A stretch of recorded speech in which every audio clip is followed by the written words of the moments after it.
I mean, we mentioned Barb and Star there. I hold that film very close to my heart. Like literally, I tape it to my chest every day so it's close to my heart.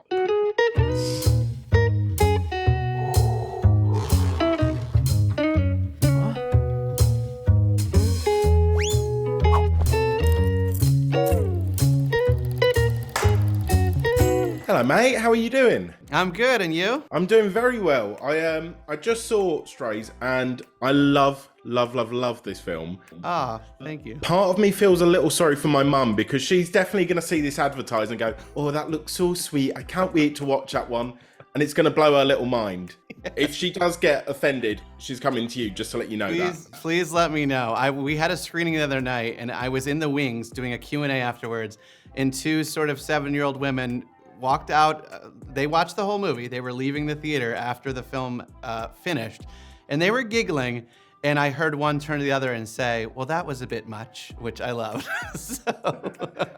My mum might have that on a t-shirt. She might have that, right? Yeah. But yes, not for it's for everyone except for children. So yes. That's the thing about Strays. It's seemingly sweet, but really it's filthy on the inside. So out of the cast, Will Ferrell, Jamie Foxx, Isla Fisher, Randall Parks. Who did you think was the most pure when you met them, but secretly they had a foul potty mouth? That's a great question. I mean, you know who? I'm trying to think of who jumped into my mind, but it was probably, it might have been Randall Parks. You know, the sweetest man ever. But if he needs to, he can certainly turn a corner. Hunter's not certainly that foul mouth of a character, but I think when Randall Parks needs to turn it on, he certainly can. But they all get into character, and I had them all in the room together, which was such a joy because that's not the norm in this sort of voiceover process. They usually come in by themselves, deliver their lines, and I really encourage them to come together, and they did. They were, Will and Jamie had never worked together before, and so it was, me sitting in a room watching these comedy greats kind of hit the ball back and forth together was such a joy. If you have to do it, someone will do it. Ooh. I know you're a big dog lover. Obviously, you've got your doggy partners by the side of you there. I mean, you directed Strays. You've even directed Daniel Craig and a bunch of puppies in an Aston Martin commercial. Good deep cut you've pulled, yes. Oh, yeah, Wikipedia. What a world. I know you've also adopted the dog that played Reggie. In a way, you've adopted Will Ferrell. So out of all of Will's other characters, who would you love to adopt and live with forever? Oh, that's great.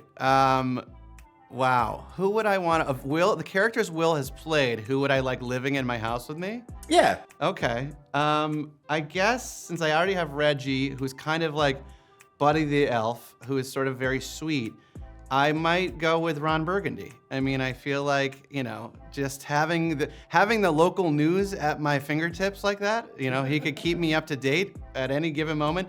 And, a healthy dose of chauvinism, is never appropriate. I don't know why I would want that, but anyway. Yeah, let's go with Ron Burgundy.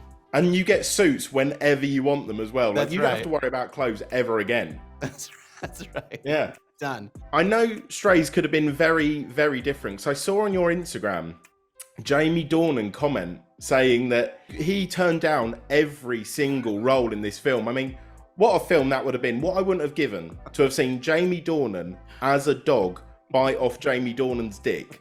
I mean, that would have won Oscars hands down. We should have done it. By the way, great digging. Jamie Dornan did comment on my Instagram saying he was offered every role, which is not true, Jamie. I did not offer you every role in the film. I did want to find a fun role for Jamie, but we never quite found one in schedules and all that. But it would have been a different film. A great film, just a different one. Well, when you worked with him on Barb and Star, was there a moment where you found out that he wasn't actually perfect? Did you find something that he just couldn't do? Oh, man. I wish. I feel like I've worked with a couple of those guys now. I mean, Jamie Dornan, I wanted him to be, not funny or maybe not as handsome as you think when you're in person, those types of people. And no, there were very, very few flaws. I can't think of any. And similarly, then I go on to work with Jamie Foxx, who is equally funny and handsome and charming and can sing. And it's just, I'm surrounding myself with these people that just make me feel worse about myself. But no, Jamie's fantastic. Both Jamies, both so fantastic and pretty much flawless human beings. Note to self, just don't work with Jamies in the future. Yeah, if you want to feel good about yourself. Yeah, exactly. I mean, we mentioned Barb and Star there. I hold that film very close to my heart. Like literally, I tape it to my chest every day so it's close to my heart. And I know Will Ferrell's kids sort of persuaded him to take on the role in Strays. And you may not know this, but Will Ferrell's kids actually said, I should get a role in Barb and Star too. Their words, not mine. All right, well then, I guess if Will Ferrell's kids say it, then we have to make it happen. I also love the idea that you've had that DVD in your chest for the last 5 minutes. That really makes me happy. I've been sat in a waiting room for about 45 minutes with that. I've got a sweaty square mark there. I'm glad this has happened. I'm glad you brought Strays into my life, and I'm glad you've made me now a movie star. So thank you so much, dude. Yeah, I hope this isn't legally binding. I've got to talk to my lawyers about this. Did I just agree to you're in Barb and Star too? Oh, you really balls this up. Okay, all right. You are doomed. We'll have to talk about what your strengths are as an actor after this. Zero. Zero strengths.